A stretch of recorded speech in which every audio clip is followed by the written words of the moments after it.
Bismillahirrahmanirrahim. Assalamualaikum warahmatullahi wabarakatuh. Alhamdulillah kepada seluruh anak-anakku santriwati.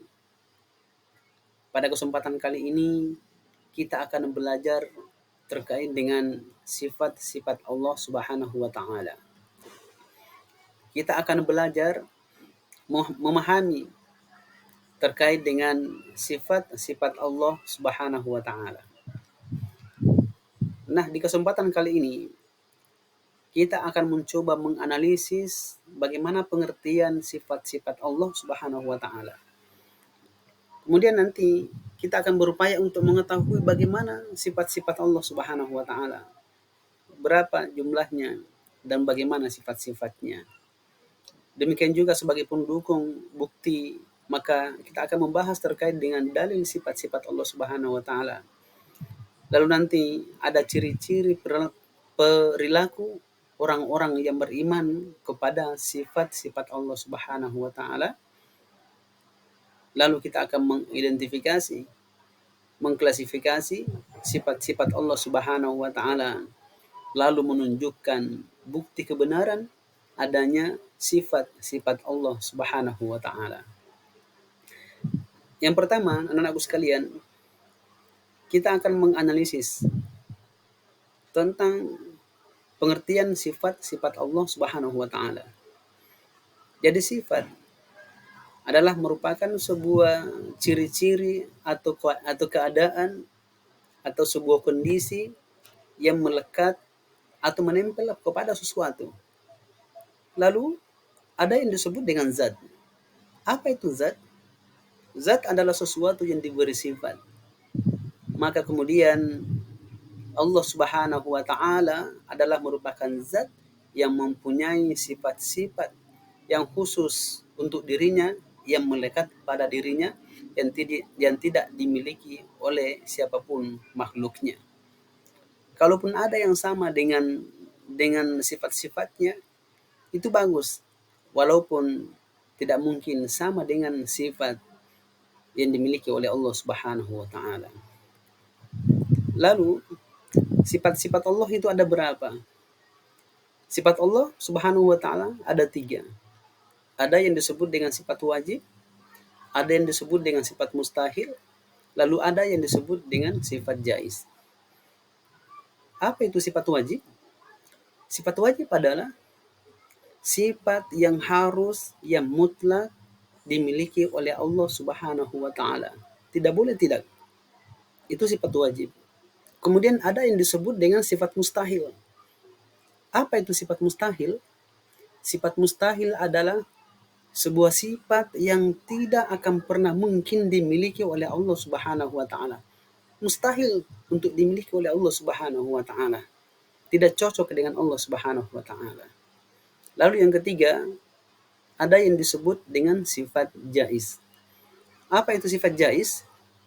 Sifat jaiz adalah fi'lu kulli mumkinin aw tarkuhu, yaitu sebuah perbuatan yang memungkinkan Allah untuk melakukannya, aw tarkuhu, atau boleh jadi meninggalkannya atau tidak melakukannya. Artinya sifat jaiz adalah sifat kebebasan bagi Allah Subhanahu wa taala untuk berbuat atau tidak berbuat dengan sesuatu. Itulah sifat-sifat Allah Subhanahu wa taala. Sifat wajib, sifat mustahil, dan sifat jaiz. Lalu sifat wajib apa saja? Sifat wajib jumlahnya sebanyak 20. Ada yang disebut dengan wujud, al-qidam, al-baqa, mukhalafatul lil hawadisi, ada al-qiyamu binafsihi, wahdaniyah, qudrah, irada, ilmu, hayat, sama, basar, kalam, qadiran, ada muridan, aiman, hayyan, sami'an, basiran, mutakalliman. Demikian juga ada yang disebut dengan sifat mustahil, jumlahnya sebanyak 20 juga. Sama dengan sifat wajib. Karena sifat mustahil adalah merupakan lawan daripada sifat wajib. Di antara sifatnya adalah Di antara sifat mustahil adalah ada adam, hulus, fana, mumasalatul lil hawadisi, ittiyajuhu li ghairihi, ta'addud, ada ajzun, ada karaha, jahlun, ada mautun, summum, umyun, bukmun, ajizan, mukraha, jahilun, mayyitun, asamma, a'ma, dan abkama. Itu adalah merupakan sifat mustahil. Dan sifat jaiz, sudah saya sebutkan tadi, hanya ada satu, yaitu bebas bagi Allah Subhanahu wa taala berbuat atau tidak berbuat. Lalu sebagai bukti adanya sifat Allah Subhanahu wa taala, maka kita akan menyebutkan beberapa dalil. Dalil terkait dengan sifat-sifat Allah Subhanahu wa taala dan terdapat dalam Al-Qur'an sebagai dalil naqli. Namun berbicara tentang dalil ini, kita akan menyebutkan hanya beberapa saja, mungkin 2 atau 3 ayat saja, 3 sifat saja, oleh karena waktu membatasi kita. Maka kita ambil contoh sifat wujud. Sifat wujud, salah satu dalilnya terdapat dalam surah Al-Baqarah ayat 255. A'udzu billahi minasyaitonir rajim. Bismillahirrahmanirrahim. Allahu la ilaha illa huwal hayyul qayyum la ta'khuzuhu sinatu wa la naum. Itu salah satu dalil daripada sifat Allah Subhanahu wa taala al-wujud. Kemudian kita ambil lagi al-qidam yang terdapat di dalam surah Al-Hadid ayat 3, yaitu wal awwal wal akhiru wal zahir wal batin wa huwa bikulli syai'in alim. Itu salah satu dalilnya. Kemudian kita ambil satu lagi, mencukupkan 3, yaitu al-baqa. Al-baqa artinya kekal abadi.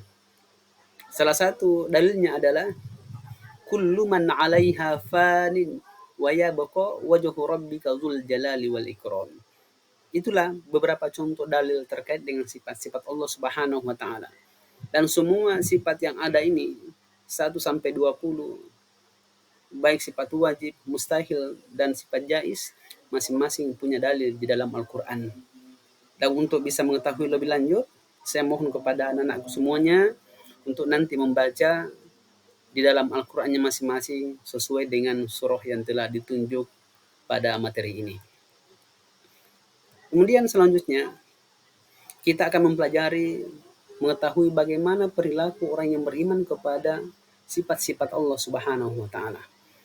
Nah, terkait dengan perilaku ini tentu banyak contoh-contohnya. Tentu banyak ciri-cirinya. Namun pada kesempatan kali ini kita akan menyebutkan 3 saja di antara ciri-ciri perilaku orang yang beriman kepada sifat-sifat Allah Subhanahu wa taala. Yang pertama, cirinya adalah dia menyembah dan meminta sesuatu hanya kepada Allah Subhanahu wa taala, tidak meminta kepada yang lain. Itu cirinya, wahai anak-anakku. Dia tidak meminta kepada pohon, dia tidak meminta kepada kuburan atau hal-hal gaib atau mungkin sesuatu yang dianggap keramat. Karena dia punya iman terhadap sifat-sifat Allah Subhanahu wa taala. Yang kedua, cirinya adalah dia menjadi orang yang rendah hati, jauh dari sifat angkuh, sombong, takabur. Dia tidak merasa lebih hebat daripada orang lain. Dia tidak memburukkan orang lain. Dia tidak merasa anania. Dia tidak egois dengan apa yang dia lakukan, dengan apa yang dia punya. Dia tidak merendahkan orang lain. Kemudian yang ketiga, cirinya adalah dia taat beribadah dan selalu mensyukuri nikmat Allah Subhanahu wa taala. Ini 3 ciri khas orang yang memiliki perilaku atau ciri perilaku orang yang beriman kepada sifat-sifat Allah Subhanahu wa taala. Walaupun sebetulnya masih banyak ciri-ciri yang lain, misalkan menunjukkan kesolehannya atau ketaatannya atau kealimannya dan seterusnya. Itu adalah ciri-ciri yang menonjol kepada orang yang beriman kepada sifat-sifat Allah Subhanahu wa taala. Lalu selanjutnya kita akan mencoba mengidentifikasi sifat-sifat Allah Subhanahu wa taala. Yang pertama, ada yang disebut dengan sifat nafsiyah. Apa itu sifat nafsiyah? Nafsiyah adalah sifat yang berhubungan dengan zat Allah Subhanahu wa taala. Hanya Allah Subhanahu wa taala, yaitu sifatnya hanya ada satu juga, yaitu wujud, ada. Kemudian ada yang disebut dengan sifat salbiyah. Apa itu salbiyah? Salbiyah adalah sifat yang meniadakan atau menolak sifat-sifat yang tidak sesuai bagi Allah Subhanahu wa taala. Ada berapa sifatnya? Sifatnya itu ada 5. Yang pertama ada al-qidam, al-baqa, mukhalafatul hawadisi, qiyamuhu binafsi, dan wahdaniyah. Selanjutnya ada yang disebut dengan sifat ma'ani. Apa itu sifat ma'ani? Sifat ma'ani adalah sifat yang dapat diyakinkan melalui panca indera, melalui indera kita secara abstrak. Ada berapa sifatnya? Sifatnya ada 7. Yang pertama, kudrah, iroda, al-ilmu, al-hayat, sama, basar, dan kalam. Kemudian selanjutnya ada yang disebut dengan sifat ma'ani. Sifat ma'ani adalah sifat yang ada yang disebut dengan sifat ma'nawiyah. Ma'nawiyah adalah sifat yang menguatkan sifat-sifat yang terdapat dalam sifat ma'ani, yaitu qadiran, muridan, aliman, hayyan, sami'an, basiran, dan mutakalliman. Anak-anakku sekalian, mudah-mudahan kita bisa mengerti hal ini. Dengan demikian setelah kita mempelajari semua terkait dengan sifat-sifat Allah Subhanahu wa taala, maka kita akan menunjukkan sebuah bukti kebenaran adanya sifat Allah Subhanahu wa taala. Namun pada kesempatan kali ini kita hanya mengambil cukup 2 saja atau mungkin 3 terkait dengan bukti tersebut. Yang pertama, kita ambil wujud sebagai bukti. Wujud artinya ada. Artinya apa? Segala sesuatu yang ada di alam ini pasti ada yang mengadakan. Pasti ada yang mengadakan, tidak mungkin tidak ada. Yang mengadakan itu adalah Allah Subhanahu wa taala, karena Allah Subhanahu wa taala memiliki sifat wujud yang mengadakan sesuatu yang tidak ada menjadi ada. Dan ini harus diyakini. Orang kafir ketika mengatakan bahwa Allah Subhanahu wa taala tidak ada, maka itu adalah merupakan sebuah bukti bahwa Allah ada. Kenapa ada? Karena menyebutkan namanya. Segala sesuatu yang ada namanya pasti ada. Tidak mungkin tidak ada. Allah termasuk ada namanya, berarti ada zatnya. Walaupun tidak ada wujudnya, tapi ada zatnya Allah Subhanahu wa taala. Itu salah satu bukti kebenaran akan sifat-sifat Allah Subhanahu wa taala. Demikian juga sifat kedua, ketiga, keempat sampai sifat ke-20 semua bisa dibuktikan dengan dalil, baik dalil akal maupun dalil nakli. Anak-anakku semua yang dirahmati oleh Allah Subhanahu wa taala. Jadi saya kira demikian pembelajaran kita pada hari ini terkait dengan sifat-sifat Allah Subhanahu wa taala. Mudah-mudahan apa yang kita lakukan hari ini bisa memberikan manfaat sebagai pembelajaran bermakna untuk semua anak-anakku, sehingga dapat menjadi bekal, menjadi keyakinan akan adanya Allah Subhanahu wa taala dan adanya sifat-sifat Allah Subhanahu wa taala dengan keimanan yang semakin kuat. Demikian, assalamualaikum warahmatullahi wabarakatuh.